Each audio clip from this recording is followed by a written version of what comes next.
So we learned about an important thing, that is friction. So friction is a force. It's a kind of force which comes into play when two surfaces come in contact with each other. So you can say that friction force is a contact force. You can call friction as a frictional force, as it is a force. When you rub your hands, heat is produced. This happens because of force of friction. When you rub your hands, the surface of both hand is rough. Okay, when you rub your hands, force of friction acts and heat is produced. Okay, now what is the cause of friction?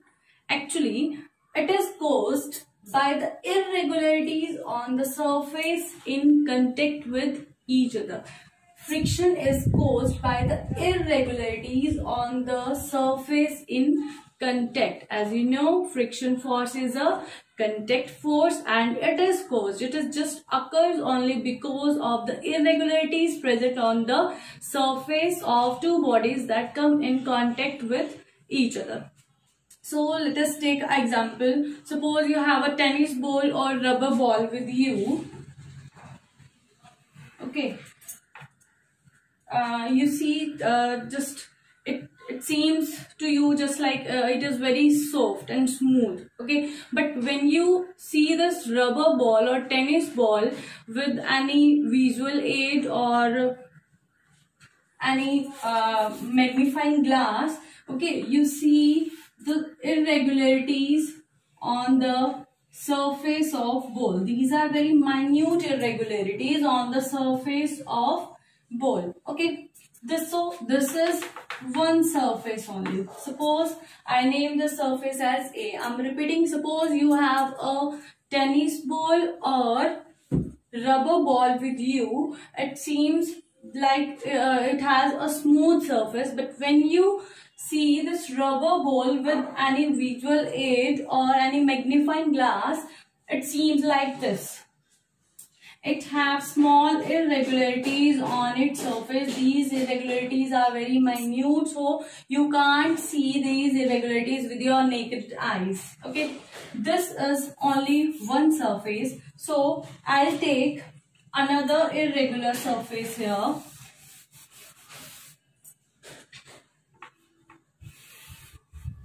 Suppose this is second surface having some irregularities on its surface and it is named as B.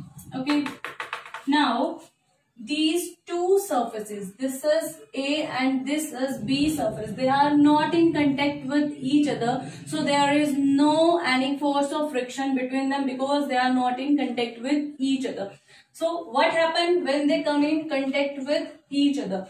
When they both come in contact with each other, when the surface A with some irregularities come in contact with the surface B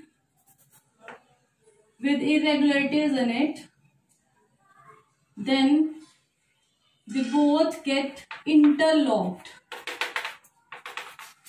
You can see interlocking is there in between their surface, just like when two surfaces come in contact, or when you rub these, move one of the surface on another surface, then the irregularities gets interlocked. Okay, when they get interlocked, so to move the surface we have to apply more force. This interlocking will oppose the motion of the body. I'm repeating, this interlocking of two surfaces, irregular surfaces, will oppose or resist the motion of the body. This is the reason of force of friction between two rough surfaces. Okay, I'm repeating again. Friction is caused by the irregularities on the surface in contact with each other. Okay, now we have a rubber ball. When you see rubber ball with a magnifying glass,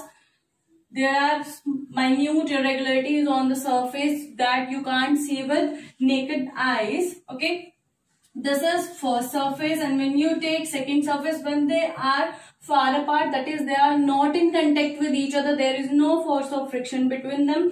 When they come in contact with each other, their surface, irregular surfaces, get interlocked, and this interlocking will oppose the motion of the body or resist the motion of the body. This is the force of friction. So from this, what is the conclusion you get from this? The conclusion is that the force of friction is an opposing force. It always opposes the motion of a body. Okay, now let us suppose from surface A and B, let us suppose the surface A is smooth. Okay, suppose the surface A is smoother and B have some irregularities, and when they both come in contact with each other, this is surface A that has smooth surface, and this is surface B with some irregularities on it. So now what happened? Is there any interlocking between these surfaces? Small interlockings are there on the surface. I know the interlockings are there, but they are in very small amount. There is very small interlockings between the surfaces that are in contact with each other. So due to this, when this surface is smooth and when you slide a irregular or rough surface on the smooth surface, it is easier for you to move that surface because there are small interlockings between their surfaces. As you can see, there is small interlocking between these surfaces. The surface is smooth and this surface have small irregularities. So due to this reason, this object, B object, can move easily as compared to this. Okay. Now you can compare these cases with your daily life examples, just like suppose you want to push a table. Okay, now when you apply force on it, it will be more difficult. It is very difficult for you to push that table because it's too heavy. Now just wet the floor. After wetting the floor or after mopping the floor, now push the table on the wet floor. It will be easier for you to push the table on the wet floor. You will apply less force as compared to that on the dry floor when you push the table on the dry floor.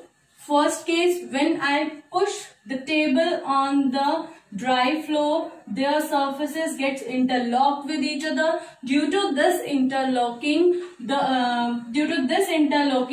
this interlocking will oppose the further motion of the table on the dry floor. Now next, when I mop the floor, when the surface of the floor becomes wet, it becomes smoother as compared to dry floor. Now when it becomes smoother, it will be easier for me to push the table on the wet floor because here this surface is smooth. The wet floor, it becomes smooth, so there is less interlocking between these surfaces. Due to less interlocking, you can say the opposition to the motion of the table becomes less. Okay, now I'll show you an interesting activity today. Here I just made an inclined plane. This surface is smooth. Secondly, I take a piece of cloth, and next there is a sheet of sand on the table.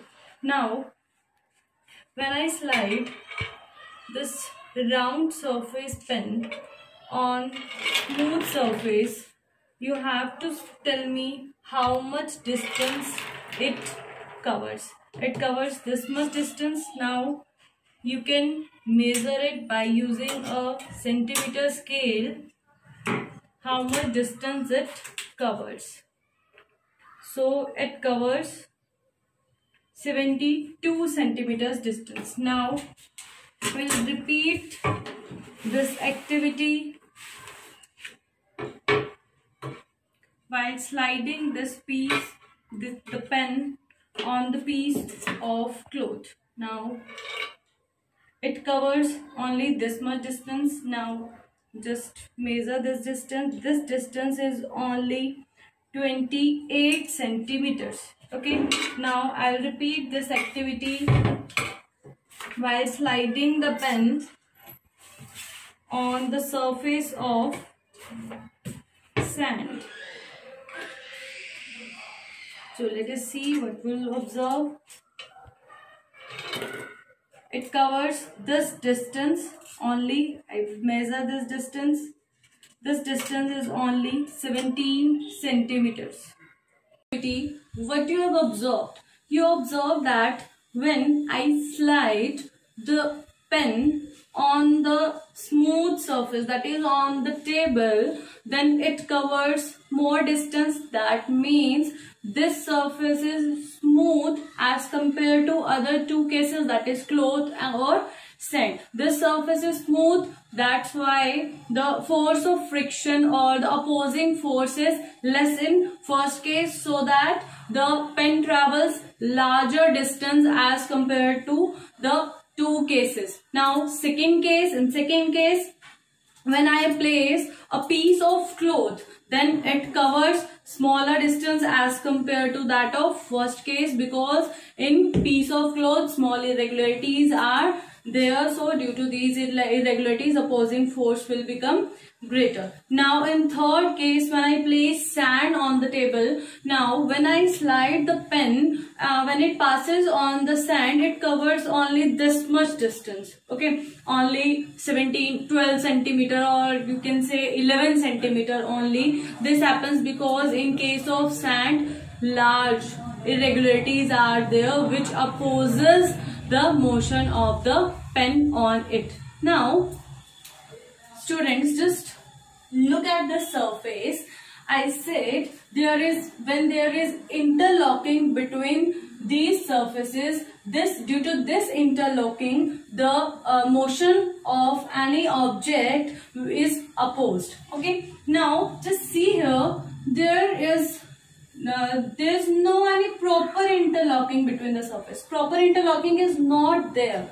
Okay, so when I put a heavy mass object on this surface, then proper interlocking is there. Due to this, it will become more difficult for me to move this object over this surface. For this, let us take example. Suppose a mat is there. Okay, now I want to push the mat. Okay, when I want to push or pull the mat, then small force I have to apply on it. But if my brother stands on the surface of mat, now it will be more difficult as compared to that in first case. It will be more difficult for me to push the mat, because in that case, in second case, when my brother is standing on the floor or sitting on the mat, then the interlocking is proper. The interlocking between the surface of mat and floor is proper, which opposes the motion of the mat. And in first case, when my brother is not standing on the surface of mat, then the interlocking is not so proper. Small gaps still remains between the interlockings. Then in that case, it will be there is small opposing force as compared to that in the second case. So due to this reason, I can move easily the mat when my brother is not standing on the mat, and when my brother is standing on the mat, then I can I will move the surface of mat with some difficulty. Okay, now let us discuss about the types of friction. Further, the types of friction are: first one is static friction,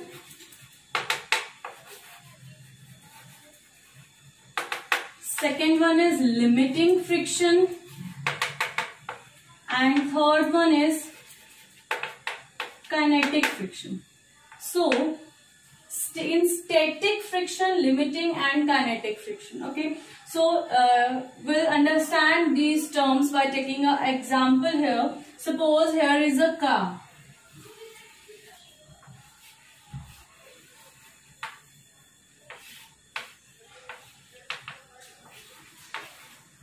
Okay, now the car is at rest. It is stationary, that is, it is not in motion. Okay, and a boy is standing here, that is person. Okay, a boy is standing here. Now he'll apply force on the car. Now when he applies force on the car, he have to apply more force because the weight of car is very large. Now he have to apply more force on the car which is at rest. Okay, when he applies, suppose he applies 10 units of force. Suppose he applies 10 units of force on the car, then force of friction also acts in the opposite direction, which opposes the motion of the car. Okay, now he'll apply 20 units of force on the car, then force of friction becomes greater. Okay, now he'll apply 30 units of force, then force of friction again becomes greater. Okay, now the force of friction which is acting, that is static friction, when the object is at rest, and when I apply or a boy apply force on the car, then from the opposite side a force of friction acts on the car, due to which the car is not able to move. That force is known as static friction. Okay, now he'll apply 35 units of force. When he apply 35 units of force, then the car is at the edge of motion. Still force of friction is still applying from the opposite, is acting from the opposite side of the applied force.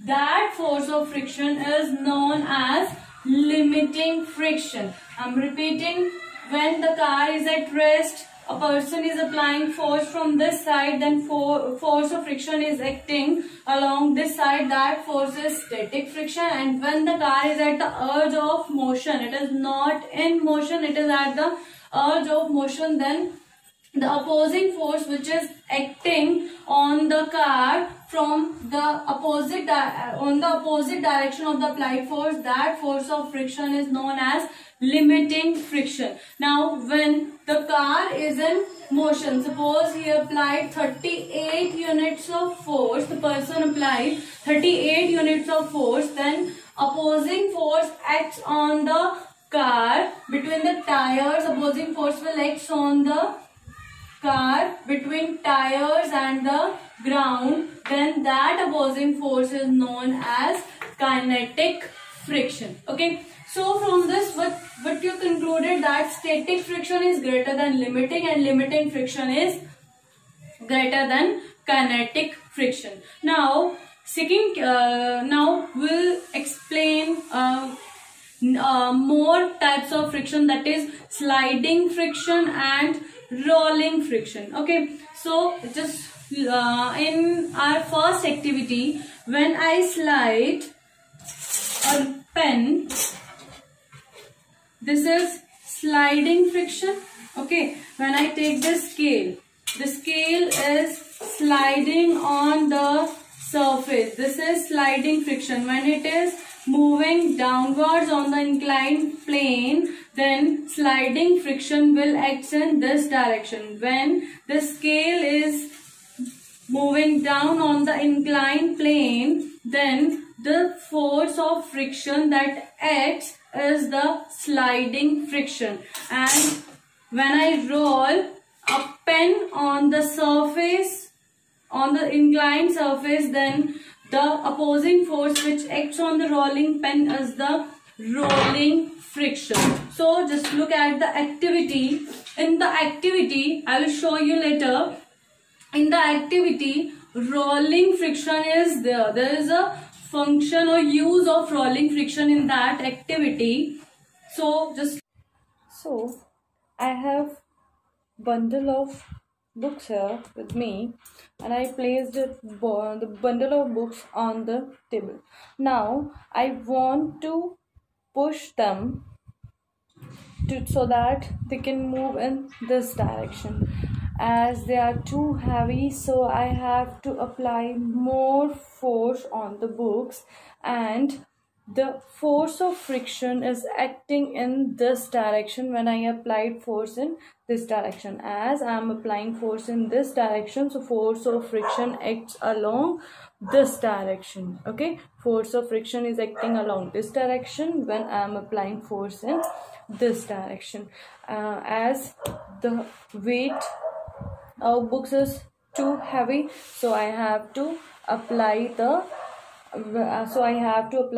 more force. Now what should I do so that it will be easy for me to move these books from this position to this? So I have sketches with me.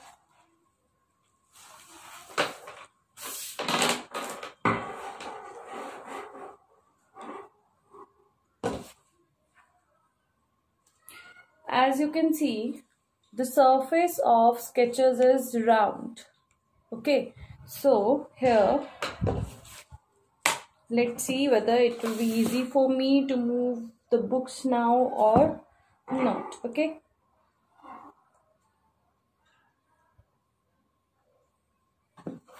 now again I put these books on the sketches. Now I have to apply lesser force as compared to that in the previous case, that is without the sketches. So students, in this activity what you have observed, when I place round shaped sketches under the bundle of books, then it will be easier for me to push the books or to move the books from one place to another. This happens because the small surface, as it is round shaped, then its small surface comes in contact with